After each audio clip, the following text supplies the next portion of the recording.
Steph, the starting lineup kind of remains, maybe the biggest issue going on around the team. Obviously, tonight you guys went down 19-2. Where are you at on that unit? Steve has remained pretty firm that he thinks long term that it is your best defensive unit. Where are you at on it? It's work in progress. Obviously, the numbers aren't great, but we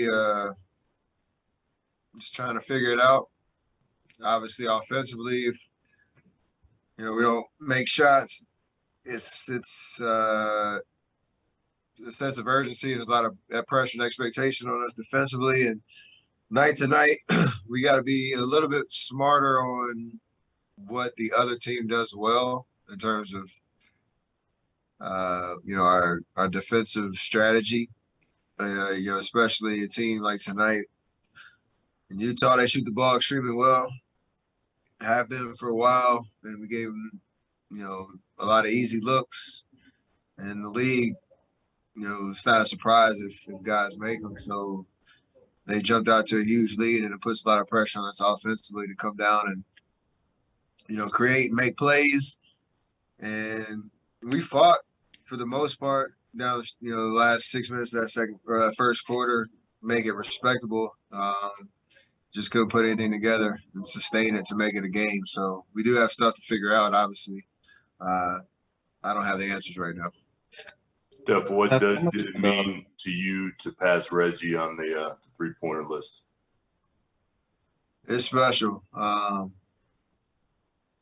was trying to enjoy it in the middle of the game because I knew it was on the horizon, and I knew how much I looked up to him growing up, watching him played against my dad, emulating a lot of things he did, moving out the ball. I always said him and Steve Nash, I tried to put those two players together. Oh! What up, Reg?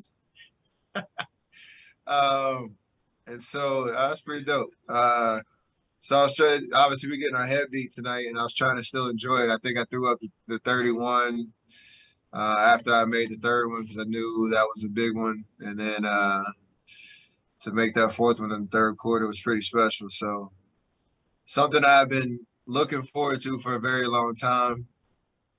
Standing to him and Ray, what up, Base? Him and Ray were, the epitome of shooting the basketball. And it's kind of weird.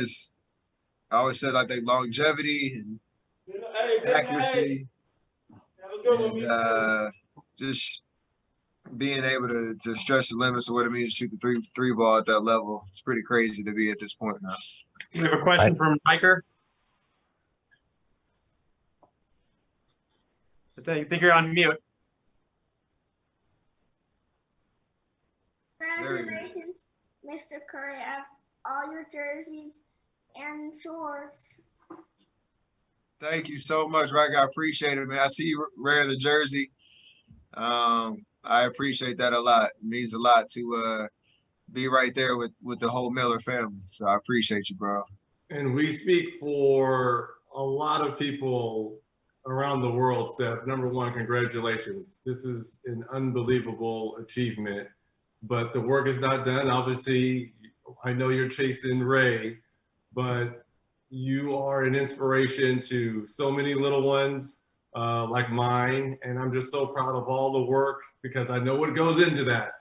I know the countless hours when it's easy to, go hang with your boys, hit the club, sleep, do other things, but you're in the lab getting your work done. So the sacrifices, obviously, with your family, you're an unbelievable father and family man.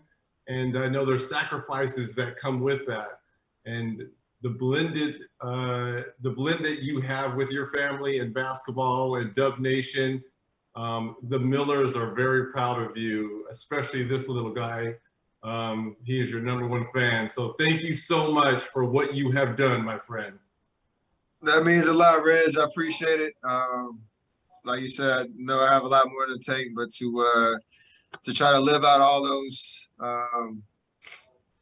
that competitive juice, the work that goes in, the appreciation of every game I get to play, and to shoot the ball at this level. Obviously doing a lot of other things, but to follow your footsteps in that regard, it means a lot. So I appreciate the support. You and Ray have been, if I'm chasing any record, to have two guys that have reached back and encouraged me the way that y'all have, it means a lot. So I'll pass that torch on as well. But I appreciate you, man. And thanks for all the support. It means a lot.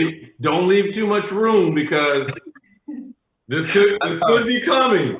All records are meant to be broken. We know that. That is true. Hold on, let me get it right since I shot with my.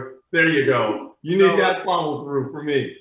I shoot a shot before I leave the court during every warm up, and it was a subtle little nod. I actually tried to pull off your follow through.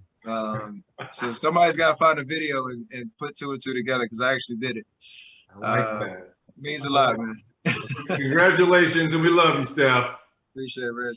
Take care. That's dope. That's dope. Steph, it's hard to follow that up, but do you have a Reggie Miller jersey? Do I have one? I got Yeah. one at the crib back in North Carolina. Okay. But yeah, not in the Bay though. I probably should re-up that. Steph and Steve said that one of the issues he thought he had with you guys tonight was that the ball kept sticking. Did you sense that, and how do you go about fixing that? We've had games where it's moved and hopped around. We created good shots, but I mean, honestly, it's hard when you're taking the ball out of the basket and it's 1902, whatever it was. I mean, it's one thing or one side of the floor always kind of dictates what happens on the other side. And usually, if you're getting stops and you're pushing transition, defense is on their heels, then that's when the ball starts hopping. But it's when defense is set every possession, they're feeling good and their energy is up, that does impact how we play on the offensive end. So it's tough. I think our first 4 possessions, we got some decent looks. We missed them. And then they came down 3, 3, 3, 3. And, you know, the rest is history after that. So our identity has to be getting stops, at least making them, you know, take difficult shots and trying to get some momentum that then flows into the offensive end. Because we do like to play like that, but, you know, after 3-4 minutes, you look up, you see that score. It's kind of hard. Steph, Kendrick Andrews, NBC Sports Bay Area, just then with Reggie, he was telling you how you're such an inspiration to little kids. Did you ever imagine that you would change the game of basketball as you have done? No, but I knew I had a certain style of, you know, playing the game that I loved. And like he said, I love to put the work in. And that's something that I hope people understand. And, you know, obviously the next generation of kids, it's great to try to, you know, shoot the ball like that, to have all that creativity to stretch your range. But fortunate for me, I grew up in the game and understood, you know, what went on behind closed doors, or, you know, if you're not really posting the workout videos, that still means you're grinding and you're putting the time in. So that's something that I pride myself on for sure. And then it shows in the game. And yeah, obviously for me, not being the most gifted athlete in terms of being able to jump and run faster than everybody, that's what I rely on. So that goes as much into it as anything. Hello, Steph. I would. That's the last one here. Okay. Hello, Steph. 6 years ago, Klay Thompson made a great record against the Sacramento Kings, and today you made another great record, another huge day. Did you imagine one day that you made that you set a record in the same day with your splash brother? It was nice to wake up and see those highlights and feel good about that 37-point quarter, because it was something you can't ever really truly describe the vibe in there. And yeah, it was a nice memory for sure. Celebrate and acknowledge what Klay did. That's the record that I said all records are meant to be broken. It's gonna be hard to break that one for anybody. So pretty special day, I guess. You know, season goes on. We got a lot to work on.